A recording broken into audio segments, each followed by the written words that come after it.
మహాగణాధిపతయే నమః. ఓం గురుభ్యో నమః. ఓం శ్రీమాత్రే నమః. పరమేశ్వర స్వరూపమైనటువంటి జ్యోతిష, వాస్తు మరియు ఇతర అనేకమైనటువంటి శాస్త్రములను మనకు అందించినటువంటి మహర్షులకి నమస్కారం. హయగ్రీవ హయగ్రీవ హయగ్రీవేతియో వధేత్తస్య నిస్సరతే వాణి జహ్నుకన్యా ప్రవాహవత్. అరుణాం కరుణాతరంగితాక్షీం ధృతపాశాంకుశపుష్పబాణచాపాం అనిమాదిభిరావృతాం మయూకైః అహమిత్యేవ విభావయే భవానీం. శ్రీమాత్రే నమః. ప్రేక్షకులకి ఆ లలితాంబిక అమ్మవారి యొక్క అనుగ్రహం పరిపూర్ణంగా కలగాలని మనస్ఫూర్తిగా కోరుకుంటూ మనం ఈరోజు చెప్పుకోబోయేటువంటి టాపిక్ ఏమిటి అంటే 12 లగ్నాల వారికి ఆయురారోగ్యాలతో ఉండడానికి, ఇటువంటి అనారోగ్యాలు రాకుండా ఉండడానికి చేసుకోవాల్సిన పరిహారాలు ఏమిటి. అది హెల్త్ పరంగా ముఖ్యంగా ఫుడ్ విషయంలో కానివ్వండి, అదేవిధంగా నవగ్రహాలు ఏ గ్రహం దగ్గర దీపారాధన చేయడం అనేటువంటిది కానివ్వండి, మరియు అదేవిధంగా మీరు ఏ దేవత ఆరాధన, ఏ మంత్రాన్ని నిత్యం చేసుకోవడం అనేటువంటిది అని చెప్తాను. అయితే ఇది నేను ఏదైతే చెప్తున్నానో ఇది కొన్ని వేల జాతకాల మీద రీసెర్చ్ చేసి, ఆరోగ్యమే మహాభాగ్యం అంటుంటారు కదా, అనారోగ్యం కంతో బాధపడడం అనేటువంటి చాలా ఇబ్బందికరమైన విషయం. కాబట్టి రీసెర్చ్ చేసి నేను సొంతంగా ప్రయోగం చేసి మహర్షులు చెప్పినటువంటి కొన్ని శ్లోకాలని ఆధారంగా తీసుకొని, మనకు మహర్షులే ముఖ్యం మనకి, ఎందుకంటే వాళ్ళు చెప్పకపోతే మనకేం తెలియదు. కాబట్టి ఇవన్నీ చేసింది నేనైనప్పటికీ కూడా చేయిస్తుంది, చెప్పిస్తుంది కూడా లలిత అమ్మవారిగానే భావిస్తూ మీకు ఒక్కొక్క లగ్నం గురించి చెప్తూ ఉంటాను. అదేవిధంగా మరొక విషయం ఏంటంటే, కొంతమందికి నక్షత్రము, లగ్నము, రాశి ఏమీ తెలియదు. అలాంటి వారు కూడా ఏం చేసుకోవాలి అనేటువంటిది వీడియో ఎండింగ్లో చెప్తాను. వీడియో ఎండింగ్ వరకు వినండి. కర్కాటక లగ్నము, కర్కాటక రాశి. కర్కాటకం వారికి ఎక్కువగా హెల్త్ ఇష్యూని ఇచ్చేటువంటి ప్లానెట్ ఏది? సహజంగా మనం 6th లార్డ్ని చూసుకుంటాం, కానీ ఇక్కడ 6th లార్డ్ కంటే ఎక్కువగా ప్రభావితం చేసేటువంటి గ్రహం 11th లార్డ్ ఎక్కువ ప్రభావితం చేస్తాడు. అదేంటంటే విజయానికి కారకుడు కదండి, హ్యాపీనెస్కి కారకుడు కదండి అంటే ఎగ్జాక్ట్లీ, అందులో ఎటువంటి డౌట్ లేదు. కానీ ఆ హ్యాపీనెస్ ఎక్కువ ఎంజాయ్ చేస్తే కూడా వీళ్ళకి ఇబ్బంది వస్తుంది. కాబట్టి కర్కాటక లగ్నం వారు ఎప్పుడు తిరుగుతూ ఉండాలి.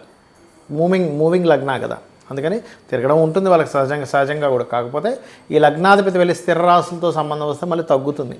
తిరగవలసిన పరిస్థితి ఉందండి కానీ తిరగలేకపోతున్నానండి అంటాడు కొంతమంది. తిరగాలనుందండి కానీ నేను వెళ్ళలేకపోతున్నానండి అక్కడే ఉండిపోతుంటారు కొంతమంది తెలియక.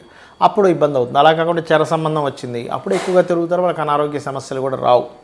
అయితే ఇక్కడ మీరు గమనించినట్లయితే ఈ కర్కాటకం వారికి హెల్త్ని ఇచ్చేటువంటి గ్రహం ఈజ్ మార్స్. అయితే ఈ మార్స్ యొక్క హౌజెస్లో ఏదైనా పాపగ్రహాలు ఉన్నాయా, శుభగ్రహాలు ఉన్నాయా, అది ఎంత స్ట్రెంత్ ఉంది చూడాలి. ఎందుకంటే మనకు చూడండి, మనుషులందరూ ఒకలాగే పుడతారు, కానీ వాళ్ళకి కనుక టెస్టులు చేస్తే ఒక్కొక్కరికి ఇవి తక్కువగా ఉన్నాయండి, ఇవి ఎక్కువగా ఉన్నాయండి అంటారు. ఒకే తల్లి కడుపును పుట్టిన పిల్లలకి రకరకాల మార్పులు వస్తాయి. అదేంటండి, ఒకే రక్తం పంచు పుట్టారు కదా, ఒకే తల్లి కడుపును పుట్టారు కదా, ఎందుకు ఈ మార్పులు? ఒకేలాగా ఉండాలి కదా అంటే ఇక్కడే మనం అర్థం చేసుకోవాల్సింది ఏంటంటే, ఒక చెట్టుకి కాసిన కాయలు కూడా అన్నీ ఒకలా ఉండవు. ఒక తల్లిదండ్రులకు పుట్టిన పిల్లలందరూ కూడా ఒకలాగా ఉండరు. రూపు వాళ్ళలో ఉండేటువంటి శక్తి సామర్థ్యాలు, తెలివితేటలు అన్నీ మారిపోతున్నాయి. అంటే దీని అర్థం ఏమిటి? వాళ్ళ పూర్వజన్మల్లో చేసుకున్నటువంటి కర్మ ఆధారంగా వాళ్ళకి ఇమ్యూనిటీ కానీ హెల్త్ కానీ మార్పులు వస్తున్నాయి. ఇప్పుడు ఈ ఇమ్యూనిటీ, హెల్త్ రిలేటెడ్ సంబంధించినటువంటి వాటిలో మార్పులు వస్తున్నాయంటే అది 6th హౌస్ ద్వారా వాళ్ళ యొక్క డైలీ లైఫ్ అనేది కనెక్ట్ అవుతుంది. మీరు కనుక ఎంత మీరు బొబ్బర్లు దానంగా ఇస్తూ ఉంటే మీ హెల్త్ అంత బాగుంటుంది. అదేవిధంగా శుక్రరాశుల్లోని, గురురాశుల్లో ఏ గ్రహాలు ఉన్నాయో ఆ గ్రహాలకు సంబంధించిన దానాలు కూడా ఇవ్వాలి. స్కందుని యొక్క ఉపాసన ఎక్కువగా చేయాలి. ఓం స్కందాయ నమః అనే నామస్మరణ ఎక్కువగా చేస్తూ ఉండండి. 100% మీ యొక్క హెల్త్ ఇష్యూస్ అనేవి బాగా తగ్గడం జరుగుతుంది. వీలైనంత మటుకు మీరు స్కందుడు ఆలయాలు ఉంటాయి, సుబ్రహ్మణ్యేశ్వర స్వామి ఆలయాలు ఉంటాయి, రావి చెట్టు ఉంటుంది, రావి చెట్టు చుట్టూ ప్రదక్షిణం చేయడం. ఎందుకంటే మనం చాలా సింపుల్గా అనుకుంటాం, ఏంటి రావి చెట్టు చుట్టూ ప్రదక్షిణ చేస్తే ఏమొస్తుందని. మనకు వేదంలో చెప్పడం జరిగిందండి ఈ విషయాన్ని. అథర్వణ వేదంలో రావి చెట్టు చుట్టూ ప్రదక్షిణం చేస్తే బోల్డ్ అన్ని లాభాలు చెప్పారు అక్కడ. అంటే ఏంటి, రావి చెట్టు అంటే ఏదో మనం చెట్టులా చూస్తున్నాం కాదు, బ్రహ్మ విష్ణు రుద్రులు ఉండేటువంటి స్థానంగా చెప్పడం జరిగింది. అదేవిధంగా మనకి దాని ఎప్పుడైనా ఏదైనా పెద్ద పెద్ద వృక్షాలు అవి ఉన్నప్పుడు అక్కడ అది వృక్షం అనుకుంటున్నాం మనం, కాదు, అది ఒక సిద్ధపురుషుడు యొక్క ఎనర్జీ లోపల ఉంటుంది అనేటువంటిది మనం అర్థం చేసుకోవాలి. ఇక్కడ ఏంటంటే ఎప్పుడు కూడా మనం ఇందాక నేను చెప్పినటువంటి దీంట్లో పంచమం ఈజ్ మోస్ట్ ఇంపార్టెంట్. పంచమం ఏంటి? ఇమ్యూనిటీ అని చెప్పాను మీకు. రోగస్థానం, రుణ రోగ శత్రుస్థానాలు 6వ స్థానం. అదేవిధంగా రోగాన్ని తగ్గించేటువంటి, అంటే తగ్గించేటువంటి స్థానం ఎలా అయితే పంచమ స్థానం అవుతుందో ఇమ్యూనిటీ స్థానం, ఇమ్యూనిటీని తగ్గించే స్థానం 4వ స్థానం. అందుకే చూడండి, ఇంట్లో ఒక దగ్గర అలా కూర్చుండిపోయి ఉండిపోకు. 4th హౌస్ అనేది కూర్చోవడం అనమాట. అంటే ఏమిటి, ఒక దగ్గర అలా కూర్చుండిపోయి ఉన్నా కానీ మనకి హెల్త్ ఇష్యూస్ వస్తుంటాయి, నడవాలి అంటూ ఉంటారు. ఆ రకంగా మీరు ఒకటే గుర్తుపెట్టుకోండి, మీరు ఎంత వాకింగ్ చేస్తూ ఉంటే ఫిజికల్గా అంత ఆరోగ్యం. Point number 1. రెండవది ఏమిటి అంటే, నక్షత్రము రాశి ఏమీ లేదనుకునేటువంటి వారు ఖచ్చితంగా సూర్య నమస్కారాలు ఎక్కువగా చేయండి, సూర్యుడి యొక్క పోస్టర్స్ ఎక్కువగా చేయండి. మూడవది, ఇక్కడ ఒక్కొక్కసారి ఏమవుతుందంటే, మనం ఎంత పంచమాధిపతిని తీసుకున్నా ఈ పంచమాధిపతి వెళ్ళి మరొక గ్రహంతో కలిసి ఉండి వాళ్ళ యొక్క పర్సనల్ చార్ట్ ద్వారా మారిపోతూ ఉంటుంది. ఇందాక నేను చెప్పినట్టుగా ఇప్పుడు మేషానికి సింహం మన రవని చెప్పుకున్నాము, వృషభానికి బుధుడని చెప్పుకున్నాము, మిథునానికి శుక్రుడు అని చెప్పుకున్నాము. ఇలా ఒక్కొక్క దానికి పంచమాధిపతి చెప్పుకున్నాం. అలాగే షష్టమాధిపతి ఎవరో అని తెలుసుకున్నాం. కానీ ఇక్కడ ఏమవుతుందంటే, సమ్ టైమ్స్ ఈ పంచమాధిపతి ఇమ్యూనిటీ ఇవ్వవలసినటువంటి కారకుడే గనక మీకు వక్రించిన నక్షత్రాల్లో, గ్రహ నక్షత్రాల్లో లేదా వక్రించిన ప్లానెట్స్తో కనెక్ట్ అయి ఉన్నప్పుడు ఏమవుతుంది, దాన్ని ఆటో ఇమ్యూనిటీ డిజార్డర్ అంటారు. అంటే వాళ్ళ ఇమ్యూనిటీయే వాళ్ళ మీద దాడి చేస్తుంది. అప్పుడు అర్థం కాదరే ఏంటి ఇట్లాగా. అప్పుడు మనం ఏం చేయాలంటే, అది ఏదైతే దాడి చేస్తుందో దానికి కూడా దానం ఇవ్వాల్సి వస్తుంది. ముఖ్యంగా 6వ స్థానాధిపతి ఎవరైతే అయ్యారో మీ లగ్నం నుంచి వాళ్ళకి దానం ఇవ్వడము, 5వ స్థానానికి సంబంధించిన మంత్ర సాధన చేసుకోవడం చేయండి. ఇందులో సమ్ టైమ్స్ పాపగ్రహ మధ్యన ఉంటుంది. ఒక్కొక్కసారి ఏమవుతుంటుందంటే, అగ్నితత్వ రాశుల్లో ఉంటాయి కాంబినేషన్స్ అన్నీ. అలాంటప్పుడు హోమాలు చేయడం ద్వారా తగ్గుతుంది. భూతత్వ రాశుల్లో ఉన్నప్పుడు ముఖ్యంగా మీకు దానం ఇవ్వడం ద్వారా తగ్గుతుంది. వాయుతత్వ రాశుల వల్ల పర్టికులర్గా మీరు స్తోత్ర పఠనం ఏదైనా చాంటింగ్ చేయడం ద్వారా తగ్గుతుంది. జలతత్వ రాశులు తర్పణాలు, అభిషేకాలు చేయడం ద్వారా తగ్గుతుంది. మనకి అగ్ని, భూ, వాయు, జల, మేషము, సింహము, ధనస్సు అగ్నితత్వ రాశులు, వృషభము, కన్య, మకర రాశులు భూతత్వ రాశులు, మిథునము, తుల, అదేవిధంగా కుంభము వాయుతత్వ రాశులు, కర్కాటకము మరియు అదేవిధంగా మనకి జలరాశులైనటువంటి వృశ్చికము, మీనము అనేటువంటివి ఏవైతే ఉన్నాయో ఇవి జలరాశులు అవుతాయి.